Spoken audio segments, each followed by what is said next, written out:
Hello anime lovers, स्वागत है आपका वाइपर एनिमे एक्सप्लेन्ड चैनल पर। दोस्तों, हमारा चैनल 6 लाख सब्सक्राइबर्स पार कर चुका है, जिसके लिए आप सभी का बहुत बहुत शुक्रिया। इस चैनल को शुरू करने का सिर्फ एक ही कारण था, अटैक ऑन टाइटन। जब ये एनिमे मैंने देखना शुरू किया था तो मुझे ये इतना ज्यादा अच्छा लगा था कि मैंने सिर्फ इस एनिमे को ही एक्सप्लेन करने के लिए ये चैनल शुरू किया था, क्योंकि मैं चाहता था कि ज्यादा से ज्यादा लोगों को इस कमाल के एनिमे के बारे में पता चले। और इस वीडियो के साथ हम अटैक ऑन टाइटन फिर से शुरू करने वाले हैं, क्योंकि अब हमने अटैक ऑन टाइटन की एंडिंग देख ली है, तो इसकी कहानी हमें और ज्यादा अच्छे से समझ में आएगी। इसीलिए मैं एओटी के पहले एपिसोड से ब्रेक डाउन करने वाला हूँ। ये कोई नॉर्मल एक्सप्लेनेशन वीडियो नहीं है, क्योंकि इसमें हम काफी सारी हिडन डिटेल्स और फोरशैडोइंग के बारे में भी बात करेंगे, यानी कि इन वीडियोस में एंडिंग के स्पॉयलर्स भी हो सकते हैं। तो अगर आपने अटैक ऑन टाइटन पूरा देखा है तो ही आप इन ब्रेक डाउन वाले वीडियोस को देखें। अटैक ऑन टाइटन मांगा को सबसे पहले पब्लिश किया गया था 2009 में। इसे बनाया है हाजिमे इसायामा ने, और ये मांगा काफी पॉपुलर हुई थी, तो जाहिर सी बात है कि इसका एनिमे तो आना ही था। इसके शुरू के 3 सीजन्स विट स्टूडियोज ने एनिमेट किए थे, और पहला सीजन शुरू हुआ था 2013 में। तो चलिए शुरू करते हैं पहले एपिसोड के ब्रेकडाउन को बिना किसी देरी के, जिसका नाम है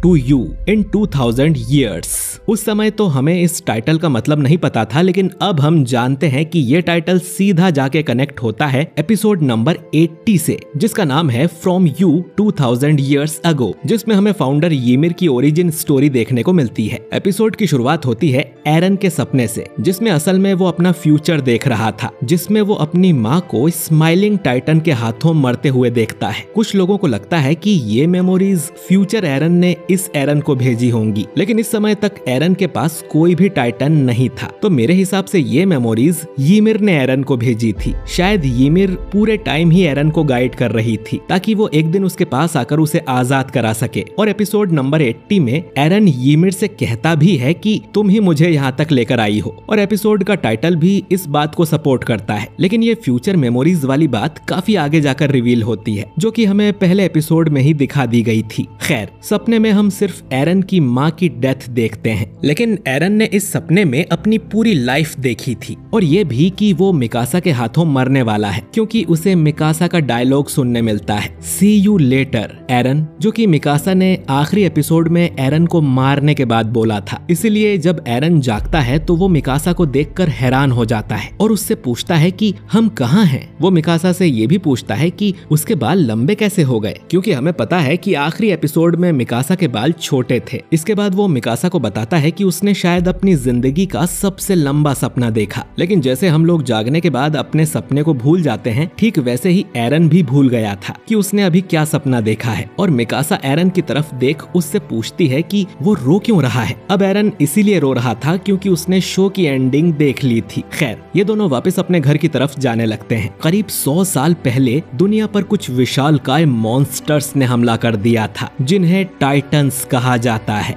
इन टाइटन्स से बचने के लिए बचे कुचे इंसानों ने 3 बड़ी बड़ी वॉल्स बनाई और उनके अंदर ही रहने लगे। हर वॉल के बाहर 4 डिस्ट्रिक्ट होती हैं, और शिगानशिना डिस्ट्रिक्ट भी इनमें से एक है, जिसमें एरन रहता है। और ये साल है 845। अगले सीन में हम पास्टर निक को देखते हैं, जो कि लोगों को बता रहा था कि ये वॉल्स ऊपर वाले ने बनाई है और हमें इनकी पूजा करनी चाहिए, क्योंकि ये हमें टाइटन्स से बचाती है। असल में वॉल्स के अंदर ऑर्डर ऑफ द वॉल नाम का रिलीजन है, और पास्टर निक भी उसका एक भक्त है। खैर, एरन मिकासा से कहता है कि वो ये बात किसी को ना बताए कि वो रो रहा था। तभी इनके सामने हानस आ जाता है, जो कि एक फैमिली फ्रेंड है, और एक सोल्जर भी, जो कि वॉल्स के अंदर रहकर उनकी देखभाल करता है, और इन्हें गैरिसन रेजिमेंट कहा जाता है। एरन देखता है कि हानस और उसके दोस्त शराब के नशे में डूबे हुए थे, जो देख एरन गुस्सा हो जाता है, क्योंकि अगर टाइटन्स वॉल्स के अंदर आ गए तो ये लोग उनसे लड़ेंगे कैसे। हानस एरन को समझाता है कि पिछले 100 सालों में टाइटन्स इस वॉल को खरोच भी नहीं मार पाए हैं, तो इसे तोड़ना तो बहुत दूर की बात है। और वैसे भी ये वॉल 50 मीटर ऊंची है, और इतना बड़ा कोई टाइटन नहीं नहीं होता। यानी ये लोग तो टाइटन्स को खतरा भी नहीं मानते और सभी लोग वॉल्स में शांति से रह रहे हैं, तो इन्हें और क्या ही चाहिए। अब एरन गुस्से में कहता है कि वो लोग बस पिंजरे में बंद किसी जानवर की तरह हैं, जिसका काम है सुबह खाना, शाम को खाना और रात को सो जाना। बाकी सोल्जर्स एरन की बात पर हंसने लगते हैं, लेकिन हानस समझ गया था कि ये सर्वे कॉर्प्स ज्वाइन करने का तो नहीं सोच रहा। दोस्तों, मिलिट्री की 3 ब्रांच होती हैं, जिनमें सर्वे कॉर्प्स यानी कि स्काउट्स का काम होता है वॉल्स के बाहर जाकर टाइटन्स के बारे में जानकारी इकट्ठा करना। इन्हें टाइटन्स से लड़ने की ट्रेनिंग भी दी जाती है। ऐसे ही एक स्काउट्स के ग्रुप को हम वॉल्स के बाहर देखते हैं, जिनमें हम पहली बार एरविन को देख पाते हैं। इन लोगों को एक टाइटन दिखाई देता है और ये लोग 5 ग्रुप्स में बढ़ जाते हैं ताकि ये अलग अलग दिशा से उस टाइटन पर हमला कर सकें। इन लोगों के पास ओडियम गियर्स होते हैं, जिनकी मदद से ये लोग स्पाइडरमैन की तरह कहीं भी लटक सकते हैं, और हथियार के नाम पे इनके पास 2 तलवारें होती हैं, जिनसे ये लोग उस टाइटन पर अटैक कर देते हैं। इसके बाद हम वापस एरन और मिकासा को देखते हैं, जहां मिकासा एरन को कह रही थी कि उसे स्काउट्स बनने का ख्याल छोड़ देना चाहिए। तभी यहाँ पर घंटी बजने लगती है, जिसका मतलब था कि स्काउट्स अपने मिशन से वापस आ रहे हैं। एरन मिकासा को लेकर उन्हें देखने पहुंच जाता है। उसे लग रहा था कि ये हीरोज अपने मिशन में जीत कर वापस आए हैं। एरविन एरन को स्माइल करते हुए देखता है और फिर उससे मुंह मोड़ लेता है, क्योंकि असल में ये लोग अपने मिशन में फेल हो गए थे। लोग बात करते हैं कि ये तो बहुत सारे लोग बाहर गए थे और इतने से ही वापस आए हैं, और उसमें भी आधे लोग घायल थे। अब एक बूढ़ी अम्मा अपने बेटे मोसेस को ढूंढते हुए सामने आती है और पूछती है कि उसका बेटा कहाँ पर है। उसके हाथ में एक कपड़ा थमाया जाता है, जिसके अंदर उसके बेटे मोसेस का कटा हुआ हाथ था, यानी कि उसका बाकी शरीर टाइटन खा गया होगा और ये लोग सिर्फ उसका हाथ ही वापस ला सके। मोसेस की माँ अपने बेटे की मौत की खबर सुन रोने लगती है और कमांडर कीथ से पूछती है कि उसका बेटा कुछ काम तो आया ना, बोलो कि उसका बेटा एक बहादुर सिपाही था और उसके बलिदान ने इंसानियत के लिए कुछ किया है। ये सुन कमांडर कीथ कुछ देर के लिए चुप रहता है और फिर बोलता है कि उसका बेटा बहुत बहादुर था, लेकिन उसके बलिदान से इन्हें कुछ भी हासिल नहीं हुआ है। इस मिशन में भी इन्हें कोई जानकारी नहीं मिली जो इनके कुछ काम आ सके, और मोसेस की तरह बाकी सब सिपाही बेवजह ही मारे गए हैं। इसके बाद स्काउट्स यहाँ से चले जाते हैं और भीड़ में से एक आदमी बोलता है कि हमारे टैक्स का पैसा इन लोगों पर फालतू में ही बर्बाद किया जा रहा है। जो सुन एरन गुस्से में उसके सिर पे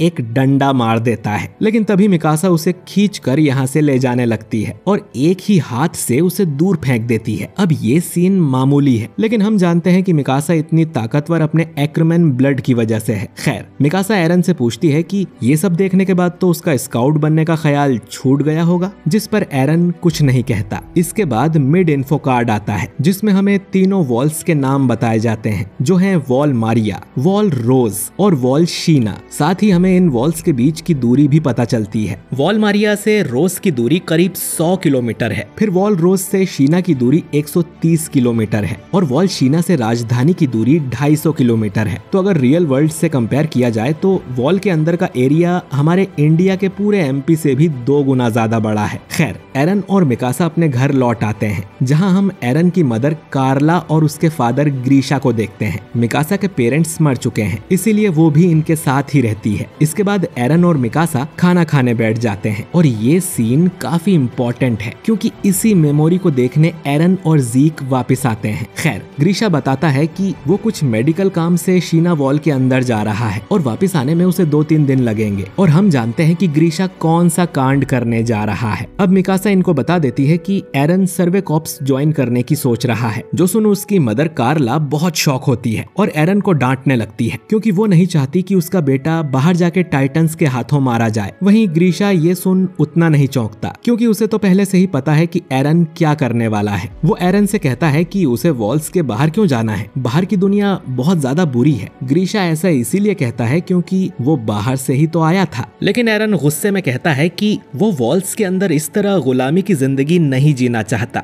भले ही बाहर कितना भी खतरा हो। अगर उन्होंने हार मान ली तो उन सभी सोल्जर्स के बलिदान का क्या होगा। ये सुन ग्रीशा यहाँ से जाने लगता है। कार्ला उससे कहती है कि अपने बेटे को कुछ तो समझाओ, लेकिन ग्रीशा जानता था कि एरन तो अपने बाप की भी नहीं सुनेगा। इसके बाद ग्रीशा एरन से कहता है कि जब वो वापस आएगा तब वो एरन को उनके घर में जो बेसमेंट है उसका सीक्रेट बताएगा, और वो उसे बेसमेंट की चाबी भी दिखाता है। जो सुन एरन बहुत खुश हो जाता है। एनीमे में तो सिर्फ चाबी पर फोकस किया गया है, लेकिन मांगा में ग्रीशा एरन की तरफ नहीं बल्कि फ्यूचर एरन की तरफ देख रहा था, जो कि हमें एपिसोड 79 में जाके पता चलता है। अगर ईसायामा ने ये सब पहले एपिसोड से ही सोचा था तो सैल्यूट है उन्हें। खैर, इसके बाद ग्रीशा यहाँ से चला जाता है। कार्ला फिर एरन को समझाती है कि सर्वे कॉर्प्स ज्वाइन करने का ख्याल छोड़ दे, क्योंकि कोई मूर्ख ही ऐसा सोचेगा। जिस पर एरन कहता है कि भेड़ बकरियों की तरह कैद में रहने वाले लोग ज्यादा बड़े मूर्ख होते हैं, और वो गुस्से में यहाँ से भाग जाता है। कार्ला अब मिकासा से कहती है कि उस लड़के को खुद से ही प्रोटेक्ट करने की जरूरत है, और वो मिकासा से प्रॉमिस लेती है कि चाहे कुछ भी हो जाए वो एरन को हमेशा प्रोटेक्ट करेगी, चाहे वो खुद एरन से ही क्यों ना हो। इसके बाद हम कहानी के तीसरे मेन कैरेक्टर आर्मिन को देखते हैं, जिसे कुछ लड़के परेशान कर रहे थे। तभी एरन इनकी तरफ भागते हुए आने लगता है और तीनों उससे लड़ने को तैयार हो जाते हैं, क्योंकि शायद ये लोग पहले भी एरन को पीट चुके हैं। लेकिन फिर उन्हें एरन के पीछे मिकासा दिखाई देती है, जिससे डरकर वो तीनों यहाँ से भाग जाते हैं, क्योंकि मिकासा ने पहले भी इनकी पिटाई लगाई होगी। अब एरन को लगता है कि वो तीनों उसे देखकर भाग गए, लेकिन आर्मिन जानता था कि वो एरन को नहीं बल्कि मिकासा को देखकर भागे हैं। एरन अब आर्मिन को उठाने के लिए हाथ देने लगता है, लेकिन आर्मिन कहता है कि वो खुद ही खड़ा हो जाएगा। इसके बाद ये तीनों एक नदी के पास जाकर बैठते हैं, जहां आर्मिन बताता है कि इंसानों का फ्यूचर वॉल्स के अंदर नहीं बल्कि बाहर है। ये बात उन लड़कों ने सुन ली थी और वो उसे पीटने लगे। ये सुन एरन गुस्सा हो जाता है कि वॉल्स के बाहर जाने की बात सुन लोग इतना डर क्यों जाते हैं। आर्मिन कहता है कि वॉल्स के अंदर ये लोग 100 सालों से शांति से रह रहे हैं, तो कोई फालतू में वॉल के बाहर जाने की मेहनत क्यों ही करेगा, बल्कि वॉल्स के बाहर जाने की बात करना भी कानून के खिलाफ है। अब यहाँ की गवर्नमेंट ने ऐसा कानून क्यों बनाया ये हमें सीजन 3 में जाके पता चलेगा।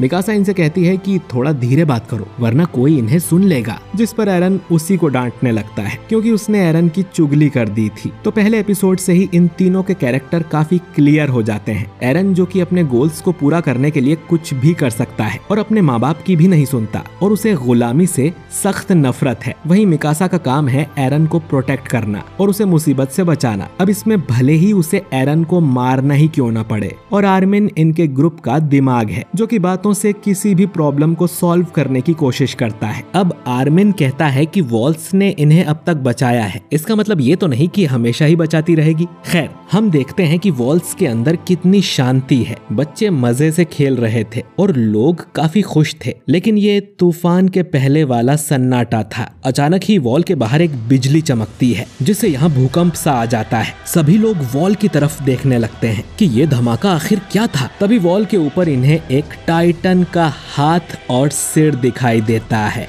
जो देख किसी को यकीन नहीं होता कि वॉल से भी बड़ा टाइटन कैसे हो सकता है। इस टाइटन का नाम है कोलोसल टाइटन। ये टाइटन अब इस वॉल के दरवाजे पर जोरदार लात मारता है, जिससे ढेर सारा मलबा उड़कर लोगों पर गिरने लगता है और कई सारे घर भी इसमें टूट जाते हैं। इस टाइटन ने लात मारकर दीवार में एक छेद कर दिया था और फिर वो कोलोसल टाइटन कहीं गायब हो जाता है और फिर उस छेद में से ढेर सारे नॉर्मल टाइटन्स अंदर आने लगते हैं। लोग इनसे डरकर भागते हैं। आर्मिन एरन को भी भागने को कहता है, लेकिन एरन का घर उसी तरफ है जहां दीवार का मलबा जाके गिरा था और उसे अपनी मॉम की चिंता होने लगती है। वो अपने घर की तरफ भागता है और मिकासा भी उसके पीछे जाती है, लेकिन आर्मिन वहीं रुक जाता है और कहता है कि सब खत्म हो गया, टाइटन्स उनके शहर के अंदर आ गए हैं, अब उनमें से कोई भी जिंदा नहीं बचेगा। एरन जैसे ही अपने घर के पास पहुंचता है तो देखता है कि उसके घर पर एक बड़ा सा पत्थर गिरा हुआ था और उसकी मॉम कार्ला मलबे में दबी हुई थी। वो दोनों मलबे को उठाने की कोशिश करते हैं, लेकिन तभी एक टाइटन उनके घर की तरफ आने लगता है। एरन और मिकासा पूरी ताकत लगा के भी उस मलबे को नहीं हिला पा रहे थे। कार्ला उन दोनों को यहाँ से भागने को कहती है, लेकिन एरन उसकी नहीं सुनता। कार्ला कहती है कि उसके दोनों पैर मलबे में टूट चुके हैं, तो अगर इन्होंने उसे बाहर निकाल भी लिया तो भी वो भाग नहीं पाएगी। ये सुन एरन और मिकासा दोनों रोने लगते हैं, पर वो वहाँ से नहीं जाते। तभी हानस यहाँ आ जाता है, तो कार्ला उससे कहती है कि दोनों बच्चों को यहाँ से ले जाओ,